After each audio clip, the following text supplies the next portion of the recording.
بسم الله الرحمن الرحیم. زه شاه حسین باچا د ایم پی نیوز نه تاسو ته مخاطب یم. ټول کتونکو ته زړه د کومې نه دواګانې سلامونه. ملګرو، نن زه په دې موجوده صورتحال باندې څه خبرې کول غواړم. نو په 9 مې چې دا کم واقعیت شوي دي په هغې باندې موږ لږ بحث وکړو. د هغې نه وروسته چې بیا کم د علاقې چې کم عهدهدارانو د پالټۍ د پی ټی آی ورکرو بیا زموږ د علاقې پولیسو چې کوم هغو نیول کړي دي او گرفتار کړي دي، نو په هغې باندې زه لږ مختصر کوشش کوم چې په مختصر الفاظو کې په هغې باندې زه خبرې وکړم. ملګرو، ډېر خلک زموږ مشران دا ګیله کوي چې یاره پولیس مونږ زموږ کور ته راوختي دي، مونږ یې ونیولو، زموږ بې عزتیانې کړي دي، د زنانو بې عزتیانې کړي، کور ته بې دغه نه راوختي دي.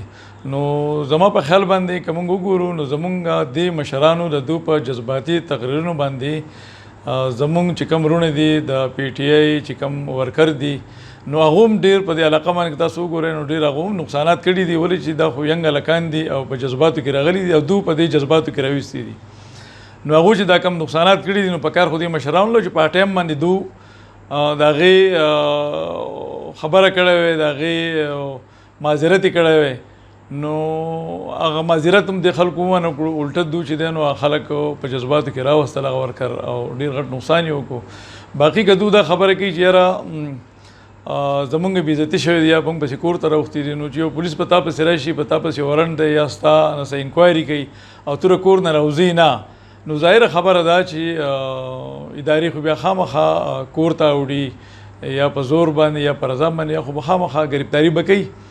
نو په هغې مونږ هم خفه یو چې یاره یو سړی د چا کور ته اوړي نو بغیر وینا نه بغیر تپوس نه په هغې باندې مونږ پښتانه یو. الحمدلله مونږ ټول په دې باندې خفه کېږو، خو په دې باندې هم خفه کېږو چې زموږ د وطن څوک نقصان کوي. زموږ دا وطن د ترقیاتي کارونه شوي دي، هرې پالټۍ چې کړي دي او هغه یو سړی ورانوي، نو دا هم ډېر د افسوس مقام دی او په دې باندې افسوس پکار دی.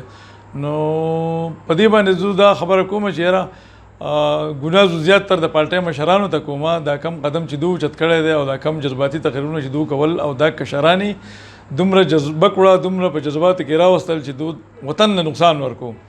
نو نن که دوی ګرفتاریږي یا د دوی بې عزتي کېږي، نو په دې باندې خفګان نه دی پکار. او بیا زه هغې مشرانو ته زه دا خبره کومه چې کوم وایي چې یاره زموږ بې عزتي وشوه یا زموږ بې عزتي کېږي، نو زه هغو ته دا خبره کومه چې د دغې پالټۍ نظریاتي ورکرو د دغې پالټۍ لپاره قرباني ورکړې وي، د دغې ایم پی ای ایم این ای لپاره مطلب دی کوڅه په کوڅه ګرځېدلي دي، دوی له ووټ غوښتی دی، پالټۍ له ووټ غوښتی دی، دوی اسمبلو ته رسولي دي، او هم دغه خلک سټیج ته ختلی دی او د دغې ورکرو بې عزتي کړي او نازیبا الفاظ یې د دې ورکرو خلاف استعمال کړي دي. نو نن که د ده بې عزتي وشوله، نو زما په خیال باندې چې هغه خلک به په ده باندې خوشحالي چا چې دا به سټیج ته وختو او د هغه خلکو به یې بې عزتي کوله. نو دا خو یو داسې عمل دی چې څه کري وي هغه به ریبي، نو دا خو د هغې هغه نتیجه وه چې دوی ته میلاو شوه. باقي زه دا خبره کوم چې یاره احتجاج چې دی نو دا زموږ بالکل حق دی، هر سړی احتجاج کولی شي، خو د احتجاج دا مقصد نه دی چې تو وطن له نقصان ورکوې، عوامو له نقصان ورکوې، دا نه یې پکارو.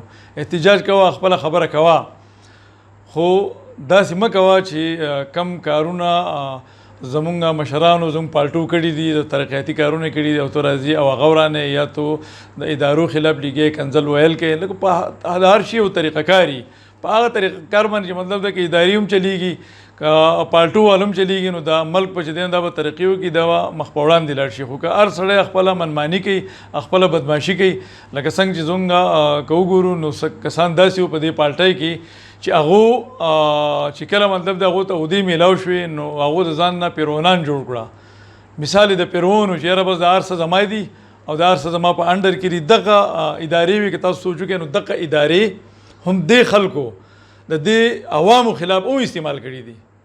دا خو په ثبوت سره هر څه پراته دي، خبرې خو پټې نه پاتې کېږي.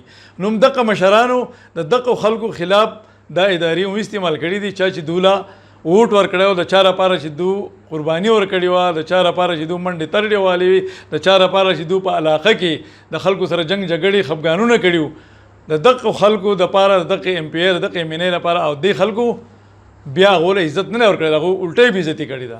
نو نن کله څه کېږي نو زما په خر باندې ښه کېږي او په کار ده چې دغه خلکو ته باقاعده سزا میلاو شي. ځکه ورته سزا میلاو شي که سبا بل یو کس داسې راځي بله پالټي راځي او داسې قسم دهشتګردي داسې احتجاج کوي چې وطن له نقصان ورکوي عوامو له نقصان ورکوي نو بیا به دا مسله جوړیږي. دا به هر یو کس راځي او دا چل به کوي. نو په کار ده چې چا نقصان کړی دی هغو ته سزا میلاو شي. څوک چې بې ګناه دي نو په کار ده چې هغو آزاد شي او هغو ته که هغه پرځ کې نیولي شوي چې هغه راپرېږدي که په هغوی فایر شوي په کار چې ختم شي. خو څوک چې په دې کې ککړ دي نو په کار چې هغو ته باقاعده عبرتناکه سزا میلاو شي چې نیکسټ ټایم دوباره څوک داسې کار بیا ونه کړي. ډېره مننه. ښاد آباد اوسئ. په الله وسپارم.